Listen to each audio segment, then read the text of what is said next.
Lupita Borja. I've been a nurse for 9 months. I work at the cardiac telemetry unit at Intermountain Health. My name is Kirsten Curtis. I've been a nurse for 9 years. I work at Intermountain Healthcare St. Vincent Hospital as a labor and delivery room nurse. My name is Kara Fairbanks. I've been a nurse for 12 years. I work in the Psychiatric Services Department at Billings Clinic, and I have worked there for 12 years. I'm Charlotte Harkins. I've been a nurse for about 16 years, and I currently work at Libby Health. My name is Callie Lusk. I've been a nurse for a little over 5 years. I work at Billings Clinic Hospital in inpatient cancer care. My name is Mary Jo Miller. I have been a nurse for 46 years and just recently retired. I have worked for Intermountain on the oncology floor and on mother newborn. I'm Erin Mosnes. I've been a nurse for 2.5 years. I work at the Rehabilitation Hospital of Montana, and I am a floor nurse. My name's Chris Tanner, and I have been a nurse for roughly 10 years, and I work in the intensive care unit at Intermountain. I'm Joey Trawick. I've been a nurse for 16 years. I'm currently working at Billings Clinic in the post-anesthesia care unit. I'm Becky Wagner. I've been a nurse for 19 years. I work at Stillwater Billings Clinic. I work in the ER, and I'm an acute care floor nurse. I work in endoscopy, and I'm a pediatric care champion. I think I've always known that I wanted to be a nurse. I remember going to my pediatrician's office. You get your shots, your well child exam. And I remember it was just so scary, but the nurses there were so kind. They would hold your hand, give you a Band-Aid and a sucker. So they always just wanted to make you feel a little bit better. And I think that's what I've always wanted to do as well. My grandpa always called me his little nurse when I was young. And I just like taking care of people, and I had a love in my heart for people who didn't have the best circumstances.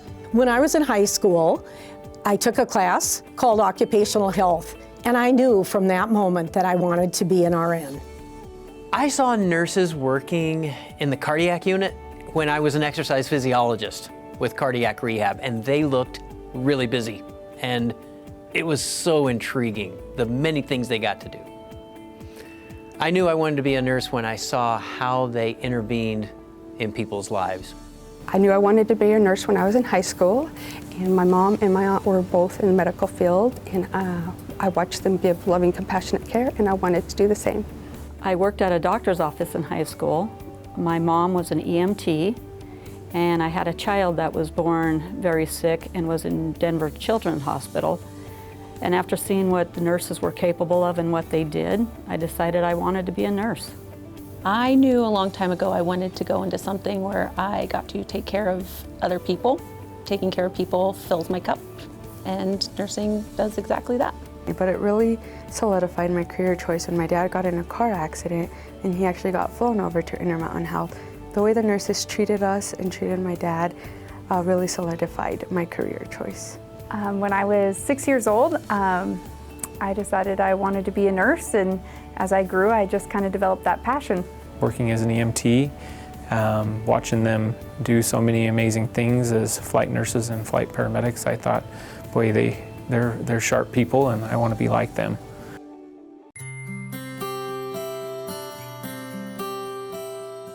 One of my most memorable nursing experiences was being able to go on the Montana Centennial Cattle Drive as part of the medical crew. As a new nurse working in the emergency room, we had a young lady who was a new mom come in, and she had slid off the road into a canal and was able to be rescued out of her vehicle. We brought her back to the emergency room, did CPR on her for quite some time, and were able to get her heartbeat back. And she was able to come back and see us months later, and it was a very rewarding experience to see that. Right after I became an LPN, all of my RNs were in report, and a lady come running through the ER doors and threw a limp 2-year-old in my arms. And it was up to me to decide whether this child was breathing or if she had a heartbeat. I immediately started CPR on her and eventually saved her life. Well, COVID hit right when I started, so it was kind of sink or swim at that time. You just hit the ground running. because it was kind of a crazy time when COVID hit. When I first started in labor and delivery in Bozeman, we had a gal that came in that was laboring very quickly, and she had a baby faster than the doctor could get there. So a coworker and I delivered that baby. It was the moment that I realized how sacred and powerful birth is. Kindness, compassion, being flexible. Nothing seems to go as planned in the hospital, so being flexible is really important. In order to be a nurse, you have to have a really big heart. You have to have dedication, you have to be kind, caring, and empathetic. People skills are important, and as a nurse, to be able to relate to folks and be able to make those connections with them, and that has brought me a long ways. It takes attention to detail, compassion, not judgment, and advocating for your patient even when it's uncomfortable. I would say a propensity for ADHD. Doing a lot of things at the same time. Being able to triage. This is important, that can wait, this is a fire. It takes empathy and emotional intelligence. You really need to learn how to read a room. So we see people in crisis situations, whether they're homeless, couch surfing, living under the bridge, in abusive relationships. It really takes a special skill to counsel people in their need. A critical thinker, caring, resourceful. Teamwork, leadership, and problem solving. The biggest thing is having a kind heart and loving other people.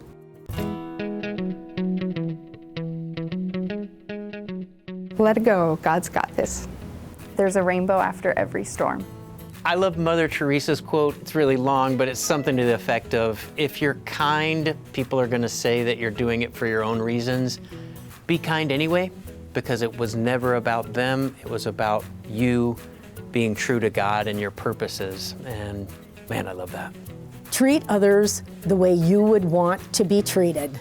My grandma used to tell me, "You're okay, the world's wrong." It sounds simple, but kindness matters. Well, my mom always said, remember who you are and what you stand for. And that rings true to me in a lot of the things I do. You can learn critical skills and critical thinking, but don't lose your empathy. My favorite quote is "Be yourself, everybody else is already taken" by Oscar Wilde.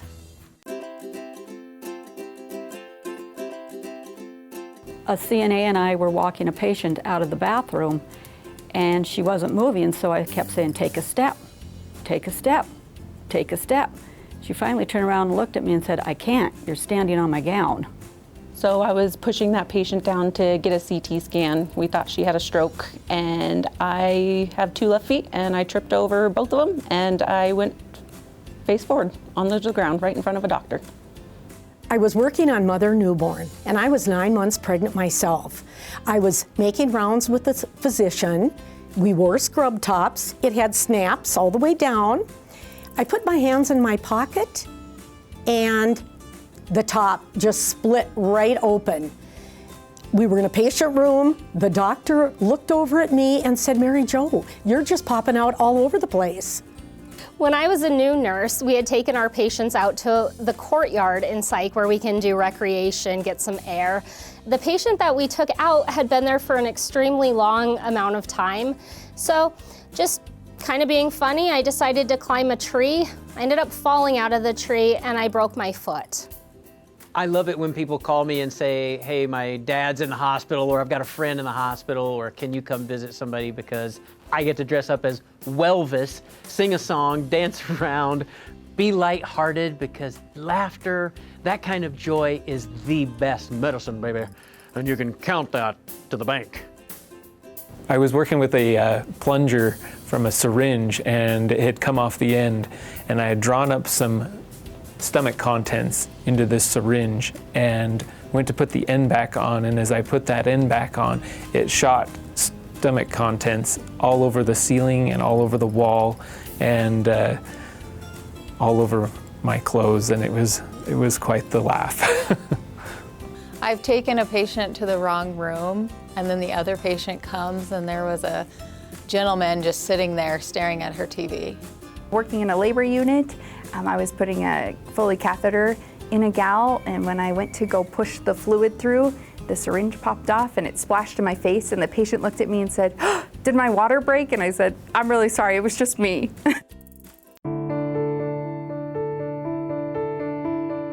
I think patience is such a virtue, and it's needed in the healthcare field. I grew up working in the fields, and it was something I did not enjoy. So my mom always said, if you don't want to do a job like this the rest of your life, you need to try harder. And it really helped me get through nursing school or tough moments in my life. It's shift work. When you're done, you're done. Leave it, go home, come back the next day. Don't give up and keep learning. My director of nursing told me, you will never know it all, but what you do know, you need to share with others. Good advice I've received is the importance of setting boundaries. When you get to the end of your rope, tie a knot in it and hang on. Go to work every day with a willing to learn attitude and an open mind. Give yourself some grace. The best piece of advice I've been given is to not be so hard on yourselves. Nurses tend to be pretty hard on themselves sometimes, so everybody makes mistakes. I think the first time that a child came into the emergency room and was admitted into the hospital with suicidal thoughts. That was very, very difficult to deal with, and I can still remember all of those feelings. When I was working on the oncology floor, I remember caring for a young mom in her 30s with small children and her husband. I was there that day when they had to say their final goodbyes to her. The little children were up on the bed kissing her goodbye. It was the hardest moment of my career. We had a 3-year-old son, and I was pregnant with our second child, and we lost that child. And I could have been bitter or better, but God helped me to be better through that situation. And I was able to help other patients who were going to experience the same loss. I was working in the ER and had a 17-year-old come in that was in a car accident that was actually dead on arrival. His mom lived in Wyoming and didn't even know he had left the house, and he was headed to Bozeman to see his dad. That was a rough day. I've worked in a ton of places over the last 16 years, nursing homes, float pool, emergency department. By far, working on the COVID floor was the most challenging. I do remember a gentleman that I had come to know and love over the course of several weeks that was moved down to the ICU. He'd asked me several times to cut his fingernails. That was the only thing he wanted. And I said, I can't do that. It's against policy. I don't know why, but I just can't. But this day, he had been moved down to the ICU. They were going to intubate him, and that typically was not a good thing. And I remember cutting his fingernails and thinking, this is the pinnacle of my nursing career. It was the most humane thing I think I've ever done. I had a patient, he was on my floor on inpatient cancer care, and he was sick and his cancer had spread too much, and so he went home on hospice, and it crushed me. I had a pretty ugly cry that day. As a CNA, I had an older female patient who I took care of. I really bonded with this patient. Watching her slowly decline, I really took my time and sat with her and held her hand until she took her last breath. It really broke my heart. As a young EMT, I spent a lot of time on an ambulance, and I was able to respond to a car accident of a young child who had a severe head injury.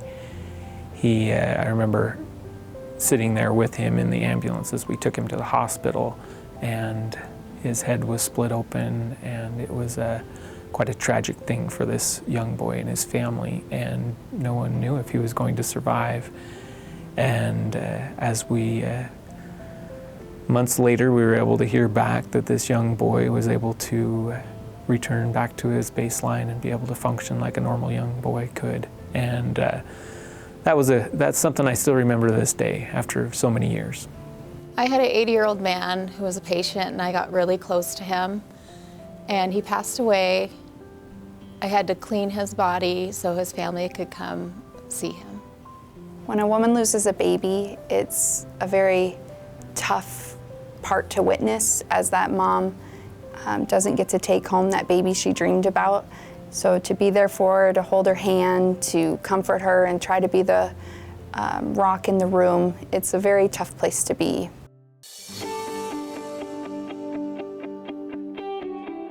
I've been known to sing to patients and sometimes to staff, even during stressful situations that are life and death. If you can sing something like, living on sponge cake, watching the sun bake, all of those tourists covered with oil.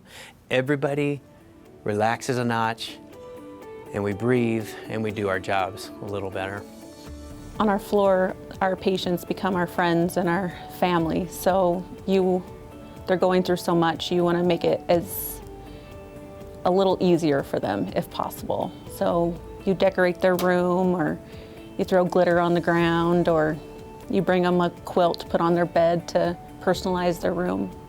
You want to make it a little easier on them while they're there. I treat every patient as family, really listening to what they want, taking my time and slowing down. I like to sit at eye level with my patients, talk with them, get to know them, share a couple things about me so they can trust me as they're about to enter this process of delivering their baby, which can be pretty vulnerable. I like to connect with the elderly, and I like to connect with my patients, of course, but also their families. And I think that is a really important thing. At LaVie Health, there is no judgment. We just meet all the patients where they're at in life and help them to move forward from there. We had a teenager recently with significant medical issues. He had to be transferred from our department to the medical floor. And it was very, very sad because it was his birthday when this happened. So we ended up being able to get him a cake, and we had a giant dance party on the unit for him. I listen to the patient and I listen to the families. The patient and the family know more about them than we do. I always want my patient to know I am there for them. I'm that one nurse that always wants to spend a little extra time getting to know them and their family. Every patient needs a kind word, a smile, just an energy that you can bring to the room because they're going through a hard time and you want to be their light in their darkness. Working with a pregnant teenager who was homeless and just being able to connect her with resources and help bring her family back together really made me feel like I made a difference in her life. Nursing has completely enriched my life. Being a nurse has brought me so much joy and so much fulfillment. A friend of mine who was also a nurse was dying of cancer. We prayed together that day, and after that, she said, "Last night, I looked to the corner of the room and I saw a woman, a beautiful woman wearing a blue dress. And Mary Jo, she opened the door and held the screen door open for me to walk through." Nursing has taught me so much. It challenges you in different ways. It teaches you about humanity. It is a job that is very rewarding. I love being a nurse. I love my career. I love taking care of patients. And I really like it when the patient walks back in the door and thanks you for taking care of them and saving their life. Nurses consistently rank the highest on the levels of trust from patients. If we're going to solve the healthcare crisis in America, it's going to be on the backs of nurses that can be trusted. Don't give up.